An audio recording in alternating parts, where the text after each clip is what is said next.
Boa noite, pessoal. Então, vamos lá para nossa aula, a última, né? Antes da avaliação, daí depois é só a revisão. Pessoal, só lembrando que sexta-feira que vem eu quero fazer uma live com vocês no Zoom, uma reunião, para nós tirarmos as dúvidas e deixar mais tranquilo para a avaliação. A avaliação vai ser feita pelo AVA mesmo, como da outra vez, e vamos ver como é que vai. Da outra vez foi tudo tranquilo, todo mundo foi bem. Espero que dessa vez se repita a situação, né? E vamos lá. Análise de complexometria e precipitação. Elas lembram muito as análises ácido-base. Por quê? Elas vão ter um titulante, um analito, que é a amostra a ser analisada, e o indicador. Nesse caso, o indicador da análise complexométrica, ele geralmente é um indicador metalocrômico, como o eriocromo T, e negro de eriocromo. E tem uns outros indicadores que eles são tudo metalocrômicos mesmo, tá? E a função dele é a mudança de cor. Você vê a mudança de cor na solução, como vocês vão poder ver ali no vídeo da análise do cálcio, que é feito com EDTA, na presença de dicromato de potássio. Você consegue perceber a análise do cálcio na água dura, né? Essa análise é muito feita para análise de águas de poços artesianos, rios, lagos, e ele mede o teor de cálcio na água. Muitas dessas análises hoje vêm sendo substituídas por espectrofotômetros, né? Que analisam, que sempre são pequenas quantidades que temos, né, presente, então às vezes fica difícil pegar pelo método manual, assim, precisa de um equipamento um pouco mais sofisticado para pegar devido à pequena concentração, tá? Mas essa é uma amostra feita, tranquilo. E dentro da análise com o EDTA, não sei se vocês viram na semestre passado em inorgânica, o que são agentes complexantes? Agentes complexantes são moléculas capazes de aprisionar dentro da sua molécula um íon metálico ou às vezes outros tipos de íon, como o caso da quitosana que aprisiona moléculas de gordura.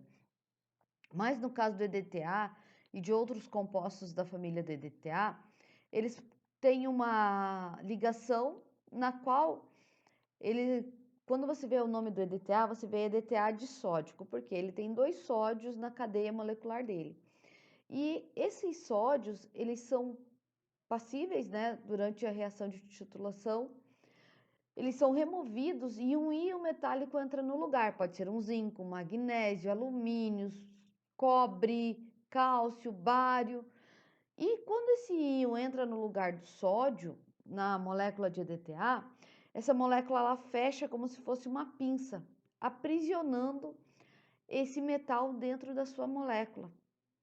Ele passa a fazer parte desse complexo. E por que que fala que é complexo? Porque os complexos eles têm a tendência de poder complexados, de fechar dos dois lados. E uma vez fechada, essa reação é irreversível, tá? Então ela forma um composto bem ligado, com uma estabilidade muito boa. E essa mudança de coloração, ali você viu o do cálcio, é bem visível, mas já o do zinco já é um pouquinho mais complicado. Por quê? O zinco ele passa de um roxinho para um azul marinho. Então não dá, assim, na primeira vez você tem que ir devagarzinho, que a visualização é muito nítida. Mas assim, às vezes ela dá uma pegada assim no começo, porque ela troca muito rápido e são cores parecidas, espectros de cores parecidos. Então tem que ter esse cuidado. Mas a nível de técnica, ela não é muito diferente da titulação ácido-base. Mesmo os equipamentos, bureta, indicador, agitação, solução padrão, tá? Já a reação de precipitação, muitas vezes você usa um titulante direto ou você vai titular o excesso de um reativo que você colocou. Por exemplo, eu posso ter um analito que ele por si só, ele não vai ter um agente precipitante muito visível, mas ele reagindo com outro elemento que consuma todo ele, eu consigo titular o excesso desse outro reagente. Vamos dizer assim, eu tenho uma solução e eu adiciono um dicromato em excesso, por exemplo, 20 ml de dicromato numa amostra de 1 ml do analito. E esse meu analito, ele é sensível à reação com o dicromato. Ele vai reagir todo com o dicromato, só que a cor da reação dele com o dicromato não muda além do esbranquiçado. Uma leve turvação na solução. Poxa, eu não consigo medir isso, o quanto gastou até que começou a esbranquiçada, porque na primeira gota de cromato já turva a solução. Mas eu consigo, com nitrato de prata, reagir e medir o excesso do dicromato.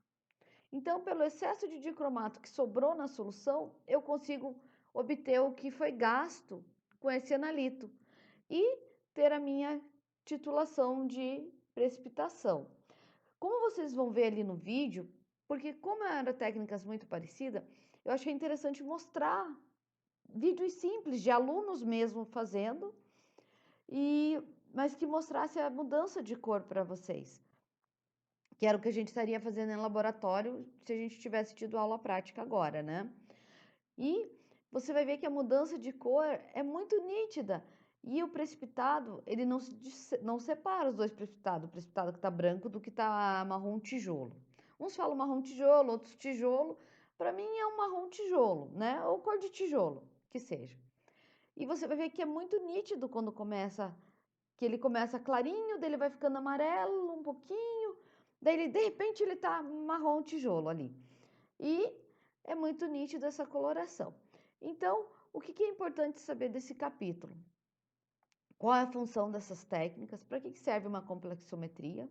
Tá? Que ela é usada para caracterizar metais, pode ser em pequenas ou grandes quantidades em solução. É muito usado na galvânica para titular banho de níquel, banho de zinco, banho de cobre.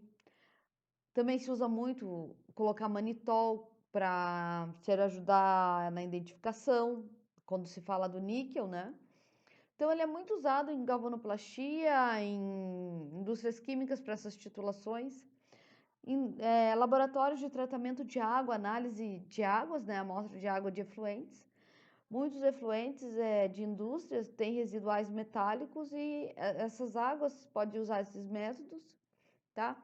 Método de precipitação, muito comum para analisar teor de cloreto em alimentos, tá? É muito comum. Até se vocês procurarem, tem uns outros vídeos interessantes, que é análise de cloreto em água do mar. É muito legal quando você consegue água do mar, né?